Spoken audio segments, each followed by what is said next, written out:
ஸ்ரீநிதி ஜோதிடம் சகோதர சகோதரிகள் அனைவருக்கும் வணக்கம். கன்னிராசிக்கு அதிபதியாக இருக்கக்கூடிய புதன் பகவான் உங்களுடைய ராசிக்கு தொழில் ஸ்தானமான 10ஆம் இடத்தில் ஆட்சி பலம் பெற்று சஞ்சாரம் பண்ணிட்டு இருக்காரு. இந்த டயத்தில் கன்னிராசிக்காரர்கள் வந்து புதிய தொழில், புதிய வேலை, அதை நோக்கி போவீங்க. அதில் வெற்றி பெறுவீர்கள். உங்களுடைய மனசிற்கு பிடித்த மாதிரியான ஒரு வேலை வாய்ப்பு உங்களை தேடி வரும். லாபஸ்தானமான 11ஆம் இடத்தில் 7ஆம் அதிபதி சஞ்சாரம் பண்ணிட்டு இருக்காருங்க. இது மிக மிக சிறப்பு.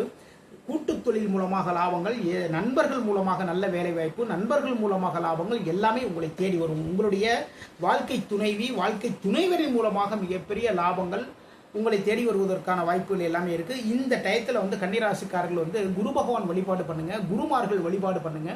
தொழில் ஸ்தானமான 10ஆம் இடத்தில் ஆட்சி பலம் பெற்று சஞ்சாரம் பண்ணிட்டு இருக்காரு புதன் பகவான். அதே தொழில் ஸ்தானமான 10ஆம் இடத்துல தான் பார்த்தீங்கன்னா உங்களுடைய ராசிக்கு விரையாதிபதி என்று சொல்லக்கூடிய சூரிய பகவானும் சேர்க்கை பெற்று சஞ்சாரம் பண்ணிட்டு இருக்காரு. அப்போ தொழில் மூலமாக சிறு சிறு விரயங்கள் வருவதற்கான வாய்ப்புகள் இருக்கு. இந்த டயத்தில் நம்ம என்ன பண்ணணும்னா, உங்களுடைய அலுவலகத்தில் வேலை பார்க்கும் வயதில் முதிர்ந்தவர்களுக்கு உங்களால் முடிந்த அளவுக்கு வந்து உணவு தானங்கள் பண்ணுங்க. இது மாதிரி பண்ணீங்கன்னா உங்களுக்கு தேவையான விஷயங்கள் எல்லாமே வாங்கி கொடுங்க. 12ஆம் அதிபதியாக இருக்கிறதுனால அவங்களுக்கு ஏதாவது செப்பல்கள், ஷூ இதேமாரி வந்து நீங்கள் வாங்கி கொடுத்தீங்கன்னா, வயதில் முதிர்ந்தவர்களுக்கு வாங்கி கொடுத்தீங்க அப்படின்னா, இல்லை வந்து உங்களை விட உங்களுடைய ஆஃபீஸ்லேருந்து பெரிய போஸ்டிங்கில் இருப்பாங்க இல்லைங்க, அவங்களுக்கு உங்களால் முடிந்த உதவிகள் எல்லாம் பண்ணிங்கன்னா இந்த தொழிலில் வரக்கூடிய, வேலையில் இருக்கக்கூடிய பிரச்சனைகள் அனைத்துமே விலகும். இந்த மாதம் கன்னிராசிக்காரர்களுக்கு மிக மிக சிறப்பான ஒரு மாதமாக அமைகிறது. தொழில் அமையும், வேலை அமையும்.